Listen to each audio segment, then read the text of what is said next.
17, ça a beaucoup fait jaser en fin de semaine dans les journaux et ailleurs, même dans les conversations. Tu sais, pour une fois qu'on a une bonne nouvelle en matière économique, 45 milliards de dollars de pétrole qui dort peut-être dans les sous-sols d'Anticosti. Puis là, le PQ y va. Puis on a mis 100 millions, un peu plus, avec différentes compagnies privées pour aller explorer, mais éventuellement peut-être exploiter cette richesse-là. On va chialer pareil, là. Ça chiale pareil déjà. Les écolos, c'est commencé. Ouais, c'est parti. Ouais, metteur en scène, notre Cirque du Soleil, puis go, c'est parti. L'île Anticosti, ça va tout polluer la planète.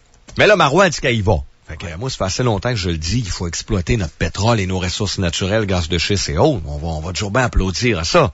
Mais il y a une petite question en fin de semaine et on va s'aventurer là-dedans un peu. Petite question que j'avais dans la tête, là, comme un crabe. C'est quoi l'expression? Un petit crabe dans la tête? Oh, oui. Okay.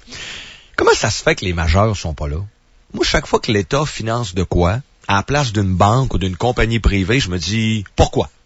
Tu sais, la Gaspésia, je m'étais dit ça, moi. L'usine, là. Ouais, on a créé des emplois. Il n'y a pas un chat. Pas une banque au monde voulait financer ça, mais le PQ, à l'époque, nous a dit, non, ça va être bon! Tous les banquiers au monde sont des incompétents, par Landry puis nous autres du PQ. Ah ouais, centaines de millions de dollars.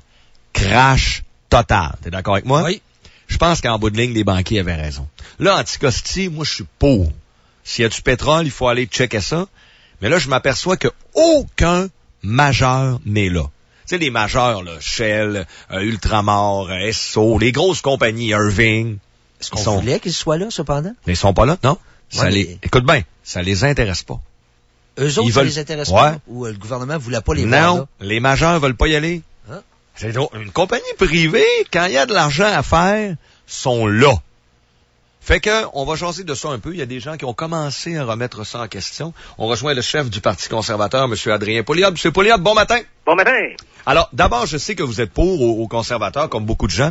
Vous êtes en faveur de l'exploitation des ressources naturelles au Québec. Alors, ceci étant dit, pourquoi avez-vous certaines craintes quant à l'exploration du potentiel sur l'île d'Anticosti? Ben, la première chose que vous avez mentionnée tantôt, c'est pourquoi est-ce que les gros joueurs sont pas là. Le rôle de l'État là, dans le développement des ressources naturelles, d'après moi, c'est pas de se substituer au privé. Moi, je suis bien content que Mme Marois dise « OK, on y va », mais quand on dit « on y va », là, j'aimerais mieux qu'elle dise « OK, Shell, vas-y », tu sais, ou Total, ou Suncor, allez-y. Mais c'est pas ça qu'on a au Québec. Au Québec, on a créé un environnement fiscal, législatif, réglementaire qui fait fuir le monde. Quand on regarde le sondage fait par le Fraser Institute sur les compagnies de pétrole et l'attractivité du Québec pour les compagnies de pétrole, on est passé depuis les 4 dernières années du 68e rang au 141e rang sur 157.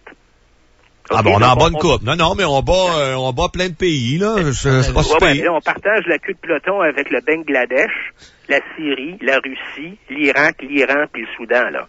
Alors, donc, c'est compte tenu des moratoires, de l'incertitude de la réglementation, les lois qui changent, ça fait 3 fois, les lois qui changent, l'approche du PQ qui est toujours anti-développement, anti-profit, anti-compagnie, ça explique pourquoi est-ce que le Québec est une des juridictions qui fait le plus peur ou qui intéresse le moins finalement les grandes entreprises de pétrole. Alors donc, on n'attire pas la Ligue nationale, on attire la Ligue Bantam, puis là, ben, c'est ça, on se ramasse avec des gens comme Morel et Prom, qui est un petit joueur, et dont le dirigeant, le Jean-François Hénin, a été condamné à $1 million d'amende à cause d'une affaire de fraude, puis une autre amende de 300 000 $ pour avoir diffusé des fausses informations au sujet de sa compagnie. Puis là, c'est tordant, les Investissements Québec, ils disent « Ah oui, mais on a fait les vérifications qui s'imposaient. Les compagnies dont il fait partie n'ont pas été condamnées aux criminels. » Ben là, tu sais. C'est le gars qui mène la compagnie qui est condamné. Tu sais, il aurait pu faire au moins une petite recherche Google. Oui. Il me semble, tu sais.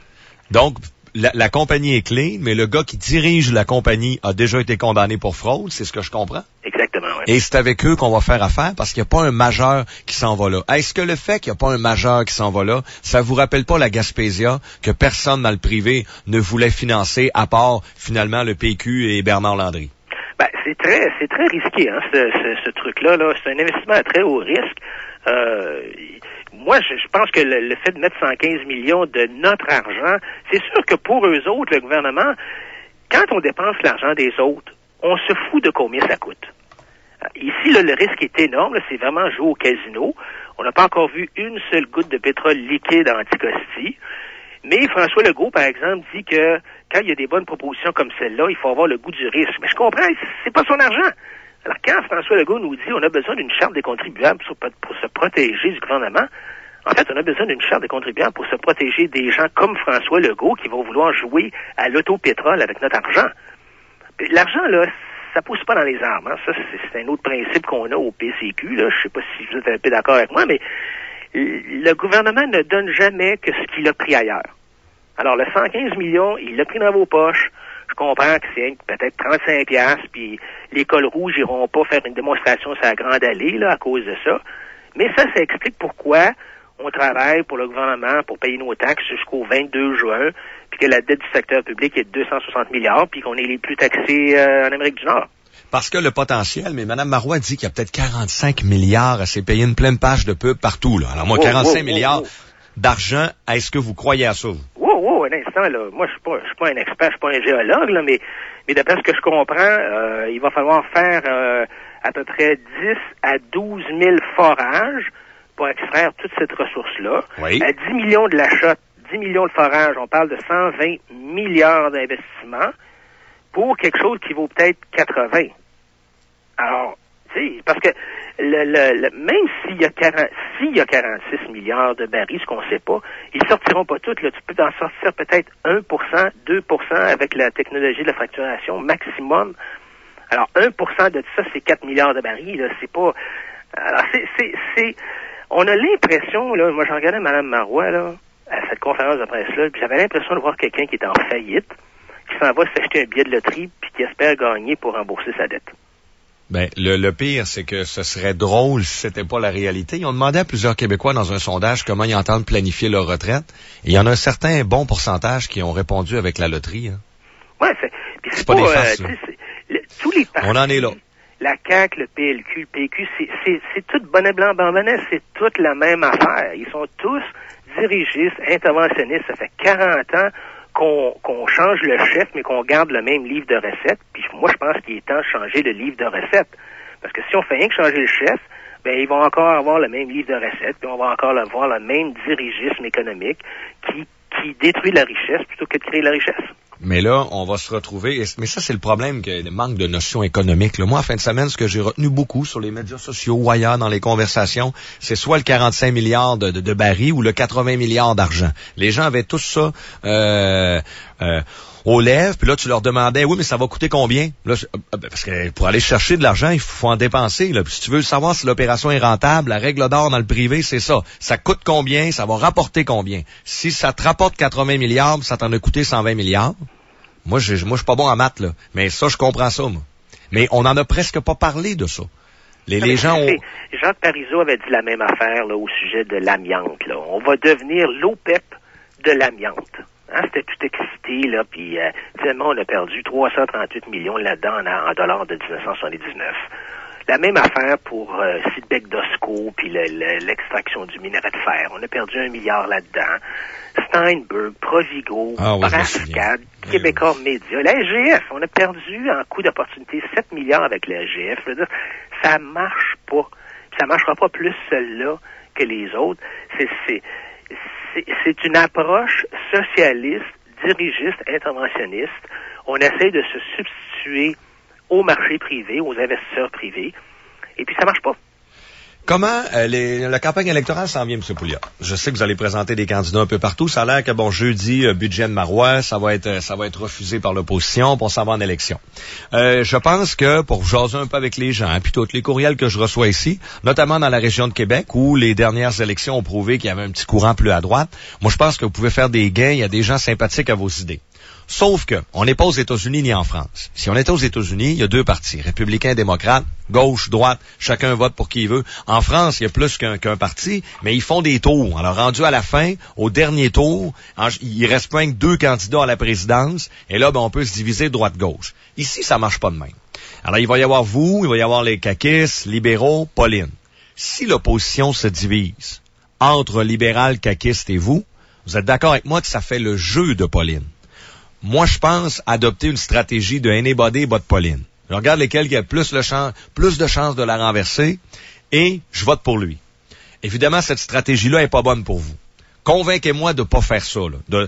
De pas dire, regarde, le seul parti, exemple, qui peut renverser Pauline, c'est libéral. C'est peut-être pas mon premier choix, mais plutôt que Pauline, go, je vote libéral. Mais quant à moi, comme je disais tantôt, je pense que au niveau économique, le PQ puis le PLQ puis la CAQ, là, ça s'équivaut. C'est sûr que le PQ, en plus, a la question nationale, OK, la question de la séparation du Québec. Mais moi, je pense pas là, qu'il y a personne, même si le PQ est élu, là, je pense pas qu'il y a personne qui va se garrocher pour... on n'aura pas un référendum, puis même s'il y a un référendum, là, ils vont le perdre. Alors, donc, pour moi, on s'en va dans le mur, que ce soit les péquistes ou les libéraux.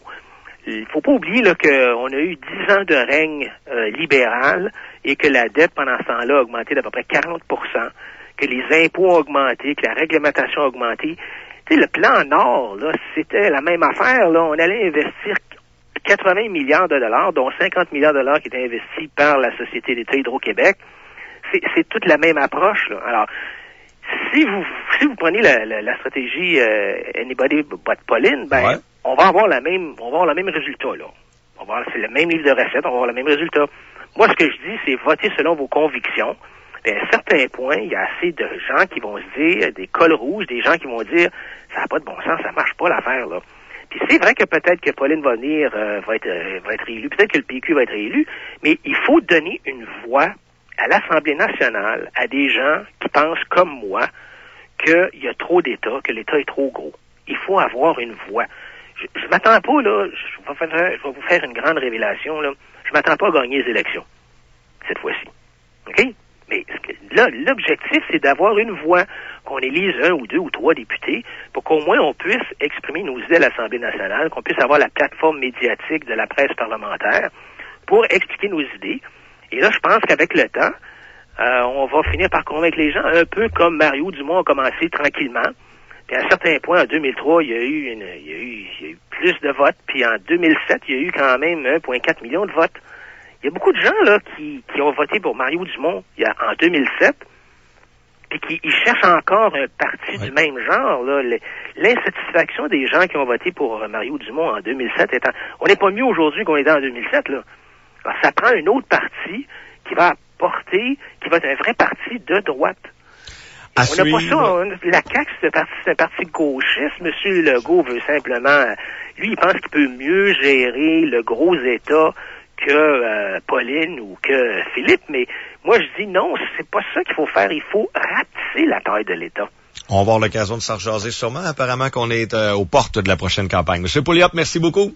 Je vous remercie, au revoir. Bonne journée. Ouais, il faudrait cibler 1 ou 2 comtés, là. Mettons que tu sens qu'à Québec, il y a 1 ou 2 comtés où les conservateurs peuvent passer, là. Tu sais, s'ils sont à 3% dans tous les sondages, arrêtez ça, là, c'est une perte de temps. S'ils sont à 15 ou à 20, où tu sens qu'il y a une place qui peuvent passer, moi, j'haïrais pas ça. Qu'il y ait 2 ou 3 députés de cette gang-là pour donner ce message-là. Ailleurs, tu fais du anybody but Pauline. Ailleurs, mettons, tu regardes les comtés, là, partout ailleurs, tu votes pour lui qui a des chances de battre le péquiste. Là, si on se retrouve encore avec un gouvernement minoritaire, Sylvain, on n'a rien gagné, il s'est rien passé, là. Mais je sais, c'est pour ça qu'il faut pas. Mais là, tu me donnes des arguments, Mario. Ben oui, je sais, je te donne. Tu m'aides, merci, c'est une passe, là. Tu viens de marquer dans ton but. Non, je pars pas dans ton but, je suis d'accord avec toi, je le sais. Sors de ce corps. Je le sais que t'as raison. Il faut pas diviser l'opposition, c'est ça que tu viens de me dire. On va encore avoir un gouvernement minoritaire. Il ne faut pas diviser l'opposition, il faut faire anybody but Pauline. Sauf dans